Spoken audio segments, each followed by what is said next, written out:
जो लोग अभी संविधान की धज्जियां उड़ने की बात कर रहे थे, वो कहते थे कि नहीं अब देश में हमारा संविधान नहीं चलता है, मुझे लगता है ये उनके मुंह पे थप्पड़ है। आज हमारे देश में एक प्रोसेस फॉलो हो रहा है। जिस प्रकार से संसद में पूरी डिस्कशन हुई इस बिल पे, करीब 8 घंटे डिस्कशन हुआ और एक भी विपक्षी पार्टी का एक भी नेता ये नहीं समझ पाया कि इसमें मुसलमानों के खिलाफ क्या है। उसके बाद पूरे देश में इन्होंने प्रयास किया मुस्लिमों को उकसाने का, कहीं हर जगह शांति हुई। आपने सही कहा, बात सिर्फ बीजेपी के राज्यों की नहीं, सिर्फ पश्चिम बंगाल में, क्योंकि वहां पे ये राज्य प्रेरित था, भड़काया जा रहा था कि आपकी मस्जिद ले ली जाएगी, आपकी ये चली जाएगी, दरगाह पे अधिकार हो। ऐसा कुछ नहीं है इस बिल में।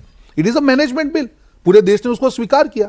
सुप्रीम कोर्ट ने 2 पॉइंट पे उसके ऑब्जर्वेशन रखा, सरकार ने उसका समय मांगा, और यही तो हमारे लोकतांत्रिक प्रक्रिया की जीत है कि अगर सुप्रीम कोर्ट में आप जाते हैं और सुप्रीम कोर्ट ये कहती है, मैं चाहता हूं, मैं मानता हूं कि लोकतंत्र की जीत है, संविधान की जीत है, सरकार का काम है इसके ऊपर अपना जो लॉजिक है क्या है वो देगी, और दूध का दूध पानी का पानी होगा। तो मुझे, आप नहीं मानते सरकार कोर्ट ऑर्डर करने वाला था? देखिए नहीं, बिल्कुल नहीं। जब कोर्ट में कहा तब सरकार ने यही कहा, जब इंटीम ऑर्डर की बात आई तो अब सरकार का काम था कि इसके जो रिपरकेशन ये होंगे उससे हमको आपको समय दीजिए और उसके बाद आप फैसला लीजिए। अब सरकार का काम है कि उसके सामने जब हम जवाब देंगे तब आपको मालूम चलेगा कि ऐसे कौन से एविडेंसेस हैं कि वक्फ बाय यूजर का मिसयूज हो रहा है। आज सुप्रीम कोर्ट के सामने, अगर सुप्रीम कोर्ट को और डिटेल में चाहिए, उसके स्पेसिफिक एग्जांपल का सरकार जाएगी और फिर आप देखिए क्या होता है। तो आपके लिए कोई झटका नहीं, कोई बिल्कुल नहीं, बिल्कुल नहीं। It's a part of the process and I am very happy. आज ये उन लोगों के लिए झटका है कि वो ये कहते हैं कि देश में जो है कहीं कानून नहीं चलता है, एवरीबॉडी इज कॉम्प्रोमाइज। संस्थाओं के ऊपर सवाल उठा के अपनी दुकान चला रहे हैं। ओवैसी हो, अमानतुल्लाह खान हो, जमीयत बोर्ड हो, all India personal law board हो, सब खुशियां मना रहे हैं आज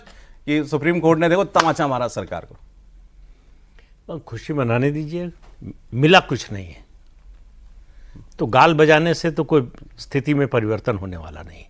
मेरा मानना है कि आज स्टेट की पावर दिखी सुप्रीम कोर्ट में। अच्छा, कल और आज के माहौल का अंतर देखिए। कल जिस तरह से जवाब दिया है एसजी तुषार मेहता ने, जब उनसे सवाल पूछा सीजेआई ने कि क्या आप जो हिंदू धार्मिक संस्थान हैं उनके बोर्ड में गैर हिंदुओं को शामिल करेंगे, तो उन्होंने कहा कि इस मामले की सुनवाई, वक्फ संशोधन विधेयक की सुनवाई सारे हिंदू जज कर रहे हैं।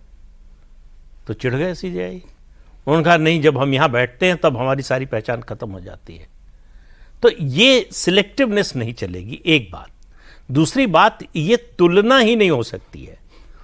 हिंदू संस्थाओं के जो धार्मिक बोर्ड हैं वो जो धार्मिक कामकाज है उनका प्रबंधन करते हैं, उनकी व्यवस्था करते हैं।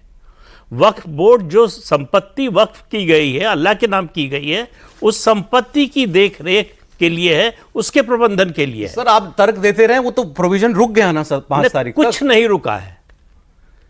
आप बताइए, सुप्रीम कोर्ट के ऑर्डर में कहीं लिखा है कि हमने कानून को या कानून के इस प्रोविजन पर स्टे लगा दिया? सरकार ने अंडरटेकिंग दी। सरकार ने कहा कि अरे करना तो हमको है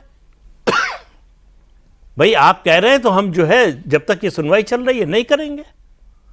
तो उससे कानून पर कोई रोक नहीं लगी है। सरकार आज करना चाहे तो कर सकती है। आप ज्यादा से ज्यादा ये कर सकते हैं, कंटेम्प्ट ऑफ कोर्ट कर सकते हैं। और ये भी याद रखिए कि एसजी ने कोई एफिडेविट नहीं दिया है, कुछ लिख के नहीं दिया है, केवल ओरल स्टेटमेंट है कि हम ऐसा नहीं करेंगे। इसको आप ज्यादा से ज्यादा एश्योरेंस कह सकते हैं, उससे ज्यादा कुछ नहीं है। और जो सुप्रीम कोर्ट का जजमेंट है उसमें भी ये कहीं नहीं मेंशन है। दूसरा, इतनी सारी पिटीशंस थी और एसजी ने कहा कि भाई एक पिटीशन तो ऐसी आ गई कि प्रेसिडेंट के हस्ताक्षर से पहले ही पिटीशन फाइल हो गई। तो सीजेआई ने कहा हमको मालूम है वो पिटीशन किसकी थी, आपको मालूम होगा, ओवैसी साहब की थी। तो ऑर्डर क्या दिया कि सिर्फ 5 पिटीशन सुनेंगे। आप तय कर लीजिए कि ऑर्डर में जो पहले आया पहले या 5 आप तय कर लीजिए। उसके अलावा दूसरा काम क्या किया, किसी भी पिटीशन पर पिटिशनर का नाम नहीं होगा, सिर्फ सब्जेक्ट का नाम होगा। तो ये जो दुकान चलाने के लिए लोग गए थे जी, 122 शायद पिटीशन फाइल हुई थी, उन सब की दुकान चलाने का जो मौका था वो सुप्रीम कोर्ट ने बंद कर दिया। विषय पर पिटीशन दाखिल होगी, वही सुनी जाएगी।